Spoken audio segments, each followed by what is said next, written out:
नमस्कार दोस्तों, मैं हूं डॉक्टर अनंत राठी, मनोचिकित्सक और नशा मुक्ति विशेषज्ञ बीकानेर राजस्थान से। दोस्तों, आज हम बात करेंगे एक बहुत इम्पोर्टेंट टॉपिक, खास तौर से युवा वर्ग के जो भी लड़के हैं उनके लिए। एक धात सिंड्रोम नाम से एक परेशानी जो है काफ़ी बच्चे महसूस करते हैं, जो 17-18 साल से लेके 25-20 साल तक के लड़के जो हैं कि उनको दाँत की प्रॉब्लम हो गई है। तो आज हम बात करेंगे इस वीडियो में कि क्या ये वास्तव में कोई एक गंभीर बीमारी है या कोई एक मानसिक स्थिति है, और सबसे इम्पोर्टेंट बात ये कि क्या इसका कोई इलाज लिया जाना चाहिए। इन सब सवालों का जवाब आज हम जो है इस वीडियो में विस्तार से जानेंगे। तो दोस्तों, अगर आप या आपके जानने वाले कोई भी व्यक्ति इस समस्या से जूझ रहे हैं, तो ये वीडियो आपके लिए ही है। इसे अंत तक ज़रूर देखिएगा। सबसे पहले तो दोस्तों हम ये समझते हैं कि दाँत सिंड्रोम आखिर है क्या? दोस्तों, यह जो दाँत सिंड्रोम है, ये मुख्यतः जो है साउथ एशियन कंट्री, जिसमें इंडिया भी एक शामिल है, वहाँ के लोगों में पाया जाने वाला एक कल्चरल डिजीज़ है। मतलब उनके कल्चर में ये पाई जाती है। ये जो है मनोवैज्ञानिक विकार माना गया है, जिसमें व्यक्ति को ऐसा लगता है कि उसके शरीर से धीरे-धीरे दाँत यानी वीर्य जो है, उसका नुकसान हो रहा है। अब उसके दिमाग में कोई भी चीज़ आ सकती है कि दाँत जो है वो अ, यूरिन के साथ यानी पेशाब करते हुए निकल रहा है, या जब कोई भी सेक्सुअल थॉट उनके दिमाग में आती है, कुछ ऐसा वो वीडियो देखते हैं या सोचते हैं, तो उस समय थोड़ा-सा वीर्य जो है वो बाहर आ जाता है। तो इसको वो कोरिलेट करते हैं कि मेरे वीर्य का नुकसान हो रहा है और इससे मुझे कमज़ोरी, थकान और जो है मेरी लाइफ में अगर कोई भी लॉसेस हो रहे हैं, कोई नुकसान हो रहा है, कहीं असफलता मिल रही है, तो उसका रीज़न जो ये है कि मेरा दाँत गिर रहा है, यानी मेरा वीर्य गिर रहा है। और ये जो एक नेगेटिव सोच है उनकी, वो उनके मानसिक स्वास्थ्य पे बहुत बुरा प्रभाव डालती है, और साथ ही साथ उनके जो सोशल लाइफ है, या उनकी जो फिजिकल हेल्थ है, शारीरिक जो भी उनकी क्षमता है, उस पे भी एक नेगेटिव इफ़ेक्ट वो डालती है। लेकिन दोस्तों, आपको ये जानकर हैरानी होगी कि दाँत सिंड्रोम जो है ये मुख्यतः एक मानसिक रोग है, ना कि कोई शारीरिक रोग। हमारे जो समाज है, इसके अंदर ये धारणा इतनी गहरी बैठ गई है कि बहुत से लोग इसे बिल्कुल सही मानने लगता है। लेकिन आज हम ये जानेंगे कि विज्ञान का इसके बारे में क्या कहना है। ये हमारा जानना बहुत जरूरी है। तो अब हम बात करते हैं दाँत सिंड्रोम से जुड़े हुए कुछ जो मिथक हैं, यानी जो गलतफहमियां हैं, और उसकी वास्तविकता यानी उसके बारे में सच्चाई क्या है इसके बारे में। तो बहुत से लोग कहते हैं कि दाँत का नुकसान होने से शरीर कमजोर हो जाता है। दोस्तों, ये बात बिल्कुल ही गलत है। सच्चाई तो ये है कि जो वीर्य का निर्माण है वो हमारे शरीर में स्वाभाविक रूप से होता ही रहता है। प्रति सेकंड हमारे जो टेस्टिकल्स हैं उसके अंदर लगभग लगभग 6000 स्पर्म्स पर सेकंड की हिसाब से बन रहे हैं। और इतना जब स्पर्म्स या जो सीमन यानी वीर्य बन रहा है, तो वो कहीं ना कहीं तो डिस्कार्ड होगा, निकलेगा। ठीक है?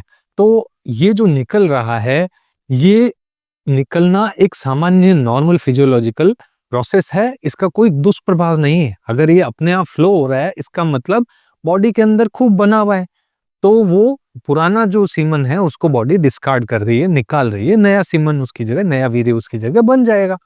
तो इससे कोई जो पुरानी चीज़ है उसको जो डैमेज हो गया है, या जिसकी लाइफ नहीं है, जिसमें अब स्पर्म्स की लाइफ नहीं बची है, उससे जो बच्चा होगा उन स्पर्म से, तो उसका कोई जेनेटिक प्रॉब्लम्स हो सकती है।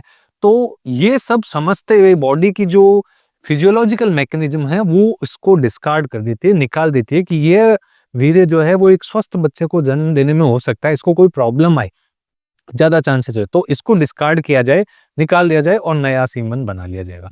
तो इसलिए बॉडी खुद जो अपने आप इसको रिसाइकिल कर रही है, ये वो प्रोसेस है। ठीक है दोस्तों? अब जो सेकंड मिथ आता है, या जिसे हम कहें गलतफ़हमी आती है, वो है कि बार-बार अगर कोई स्वप्न दोष हो रहा है किसी को, तो उससे हमारे स्वास्थ्य पे बहुत बुरा असर पड़ता है।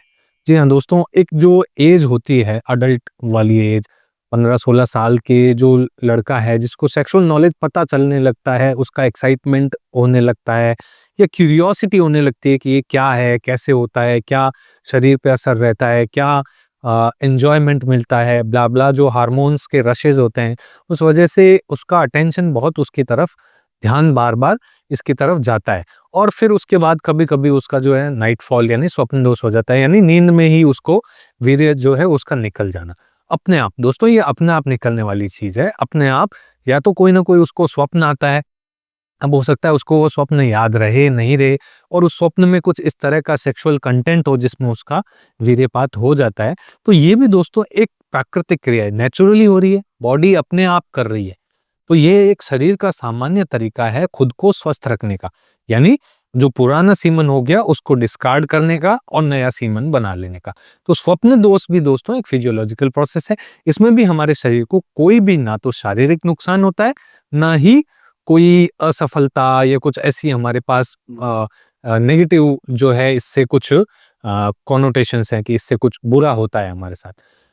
तीसरा जो एक और गलत धारणा समाज में काफ़ी है कि अगर किसी का दाँत गिर रहा है, तो उसकी सेक्सुअल जो एफिशिएंसी है यानी यौन क्षमता है वो कम हो जाती है, उसको सेक्सुअल लाइफ में बाद में प्रॉब्लम आएगी या उसकी कैपेसिटी नहीं रहेगी या उसके बच्चे होने में बाद में दिक्कत आएगी। इस तरह की भी बहुत सी अवधारणाएँ जो है वो समाज के अंदर चलती है। जबकि इसके बारे में सच्चाई ये है दोस्तों कि यह सिर्फ़ और सिर्फ़ एक मानसिक डर है। अगर किसी को स्वप्न दोष हो रहा है या अगर किसी को धात गिर रहा है, तो ये इसका कोई उसकी व्यक्ति की सेक्सुअल लाइफ पे कोई नेगेटिव असर नहीं पड़ने वाला, उसकी सेक्सुअल कॉम्पिटेंसी पे कोई नेगेटिव असर नहीं पड़ने वाला, उसकी कोई आगे जाकर के उसकी फैमिली प्लानिंग पे कोई असर नहीं पड़ने वाला। ये तो एक नॉर्मल नेचुरल प्रोसेस है, जो सीमन पुराना हो गया, जो स्पर्म्स की हेल्दी लाइफ नहीं रही है अब, उसको बॉडी अपने आप डिस्कार्ड करके बाहर फेंक रही है। तो इससे आपकी आगे की लाइफ पे कोई असर या बुरा प्रभाव इस चीज से नहीं पड़ने वाला।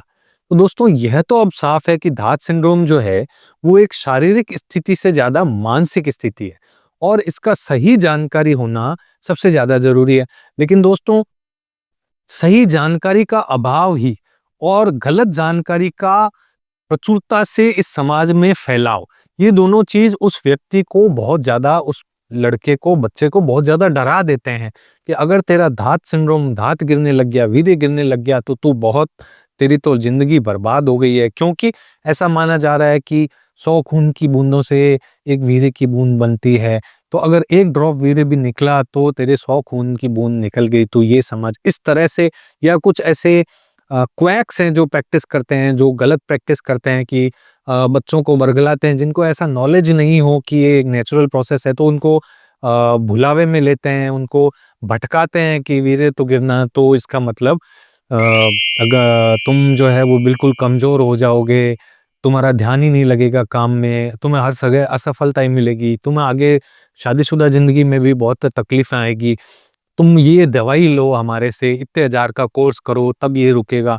उनका अपना एक फाइनेंशियल गेन होता है और उस गेन के लिए वो जो है बहुत सी बार एक युवा को बरगला देते हैं और उसको इतना डरा देते हैं, मजबूर कर देते हैं कि वो उसका ट्रीटमेंट ले।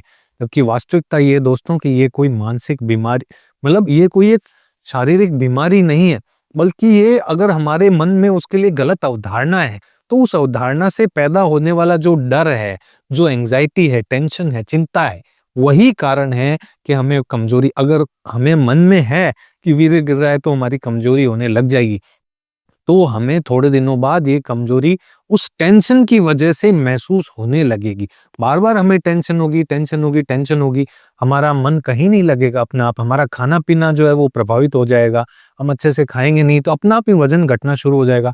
दिन भर हम स्ट्रेस रहेंगे तो हमारा अपने आप काम में मन नहीं लगेगा, पढ़ाई में मन नहीं लगेगा और हम एट्रिब्यूट किसे करेंगे कि धात गिरना यानी वीर्य गिरने की वजह से ऐसा हो रहा है। नहीं दोस्तों, वीर्य गिरने की वजह से ऐसा नहीं हो रहा, बल्कि जो हमारे दिमाग में गलत अवधारणा है कि वीर्य गिरने से हमारा शरीर जो है वो कमजोर हो जाएगा, उस गलत अवधारणा से पैदा हुई टेंशन की वजह से ऐसा हो रहा है। तो अब हम बात करते हैं दोस्तों कि ये जो प्रॉब्लम है वीर्य के निकलने की, इससे हमारा मानसिक स्वास्थ्य कैसे प्रभावित होता है। तो इस बारे में हम जो है वो थोड़ी बात करते हैं। दोस्तों जो धात सिंड्रोम है उसका मुख्य कारण है कि गलत धारणाएं और अज्ञानता। दोस्तों ज्ञान का जो है ना वो वास्तविकता में सही क्या है इसका अभाव है इंटरनेट पर, और गलत क्या है, गलत धारणाएं जो इंटरनेट पर बहुत चल रही है और बच्चा जब उसको देखता है तो वो उसको सच मान बैठता है। तो जब व्यक्ति को लगता है कि उसके शरीर से उसका जो पोषक तत्व है वो निकल के जा रहा है, तो वो इससे बहुत बड़ी चिंता में आ जाता है और धीरे धीरे लगातार जब ये चिंता बनी रहती है तो वो डिप्रेशन तक का शिकार हो जाता है, वो अपना आत्मविश्वास तक खो बैठता है। लोग बाग कई बार तो दूसरे लोगों से, समाज में और लोगों से, फैमिली मेंबर से मिलना ही बंद कर देते हैं, इतना चिंतित हो जाते हैं, अपने कमरे में बैठे रहते हैं, शर्माते रहते हैं कि किसको बताऊँ मेरी ये प्रॉब्लम, किससे शेयर करूँ, क्या कोई मेरी प्रॉब्लम को समझेगा, कोई मेरा मज़ाक नहीं बना ले, कोई मेरे को ही दोषी ना मानने लग जाए। इस तरह से वो अपनी प्रॉब्लम को अकेले झेलने लगता है और इसका सबसे गंभीर प्रभाव तब होता है जब ये गंभीर मानसिक समस्याओं का के रूप में जन्म ले लेती है, जैसे उसको एंजाइटी डिसऑर्डर्स हो जाते हैं या उसको डिप्रेशन तक होने लग जाता है। तो ये प्रॉब्लम जो है फिर उसके बाद उसका शारीरिक जो है दुष्प्रभाव भी सामने आने लगते हैं कि उसका वजन कम हो गया, उसको भूख नहीं लग रही है, उसका काम में मन नहीं लग रहा है। तो इसलिए दोस्तों ये ज़रूरी है कि हम समय रहते इस स्थिति को समझें और समय रहते हम सही कदम उठाएँ। तो अब सवाल ये उठता है दोस्तों कि धात सिंड्रोम का हमारे शारीरिक स्वास्थ्य पे क्या असर पड़ता है? तो दोस्तों सच्चाई ये है कि जो शरीर पे जो भी असर हमें दिखता है, वो असर धात सिंड्रोम के प्रति हमारी गलत अवधारणा के कारण जो एक मानसिक स्थिति पैदा हुई है, उसका असर है, ना कि धात सिंड्रोम का खुद का असर है। लेकिन क्योंकि जो व्यक्ति लंबे समय तक एक चिंता और एक डर में जीता है, तो इस चिंता और डर की वजह से वो जो है वो फिजिकली भी अपने आप को कमजोर फील करने लग जाता है, उसका शारीरिक स्वास्थ्य भी प्रभावित होने लग जाता है, उसको भूख नहीं लगती है, उसको नींद नहीं आती, सारी रात उसको टेंशन रहती है, आज रात को भी सोया और अगर स्वप्न दोष हो गया तो क्या होगा? ढंग से नहीं खाता फिर वो, खाना नहीं खाता या गलत चीज़ें खाने लगता है, अजीब-अजीब सी दवाइयाँ कहाँ-कहाँ से ऑनलाइन मंगा लेगा, किसी मात पास के मेडिकल स्टोर से या किसी क्वैक से, नीम हकीम से लेकर के आएगा। तो ये इन दवाइयों का सेवन करने लगता है और निरंतर तनाव से जो है टेंशन से वो शारीरिक कमजोरी महसूस करने लगता है। इसलिए दोस्तों इस मानसिक प्रॉब्लम की वजह से जो उसकी शारीरिक प्रॉब्लम जो है वो स्टार्ट होने लग जाती है। तो अब सबसे इम्पोर्टेंट बात यह है कि इस दांत सिंड्रोम का समाधान क्या है? दोस्तों सबसे पहले तो ये है जरूरी कि हम सही जानकारी प्राप्त करें। ये सबसे पहला कदम है कि इस समस्या के पीछे जो जुड़े हुए गलत अवधारणाएं हैं, जो मिथक है, उनको तोड़ना सबसे ज्यादा जरूरी है। इंपॉर्टेंट है कि क्या साइंटिफिक नॉलेज है, हम उनके बारे में जानकारी लें। वास्तविकता क्या है कि अपना आप अगर वीर्य निकल रहा है तो ये एक नॉर्मल फिजियोलॉजिकल फिनोमिना है, बॉडी इसको अपने आप रिसाइकिल कर रही है। तो इसमें हमें घबराने की या डरने की कोई जरूरत नहीं है। सेकंड नंबर चीज, अगर आपको फिर भी स्ट्रेस हो रहा है, टेंशन हो रहा है या आपको नींद नहीं आ रही, भूख नहीं लग रही, कोई और प्रॉब्लम है, तो एक मनोचिकित्सक से मिलें। एक विशेषज्ञ जो है वो आपको इस स्थिति के बारे में समझने में आपकी मदद करेगा, आपकी काउंसलिंग करेगा, आपको थेरेपी देगा और आपकी हेल्प करेगा ताकि आप बेहतर तरीके से इस कंडीशन को समझ पाए। थर्ड इंपॉर्टेंट थिंग है वो है एक पॉजिटिव सोच को डेवलप करें। पॉजिटिव सोच के लिए हम क्या कर सकते हैं? योग कर सकते हैं, मेडिटेशन कर सकते हैं, एक्सरसाइज कर सकते हैं और अध्यात्म से भी हम जुड़ सकते हैं। भगवान का नाम भी ले सकते हैं। अपने आप जिस किसी को भी भगवान को मानते हैं, उनके प्रति अगर हम आस्था रखें, तो भी ये हमारे मेंटल हेल्थ को, जो स्पिरिचुअलिटी है, वो भी आपके मेंटल हेल्थ को बेहतर बनाने में आपकी बहुत मदद कर सकती है। और जो चौथा स्टेप है वो है खुद को बिजी रखें। जी हाँ दोस्तों, जब भी हम अपने काम में व्यस्त रहते हैं तो हम अपनी जो भी नेगेटिव फीलिंग्स हैं, जो भी हमारे शरीर में कमियां हैं, उनको हम भूल जाते हैं। आपने नोटिस किया होगा अगर हम बिजी हैं तो हमें भूख लगी है, हम ये भी भूल जाते हैं। तो इन चीजों को, जो दांत गिर रहा है इसको तो भूल ही जाएंगे। जब भी ये प्रॉब्लम्स कब आती हैं? जब हम एकदम फ्री हों, वेले बैठे हों, कुछ नहीं हो करने को, तो दिमाग में ये विचार आना शुरू होता है। तो अपने आप को जितना बिजी रखेंगे तो ये नेगेटिव थॉट्स हमारे दिमाग में नहीं आएंगे।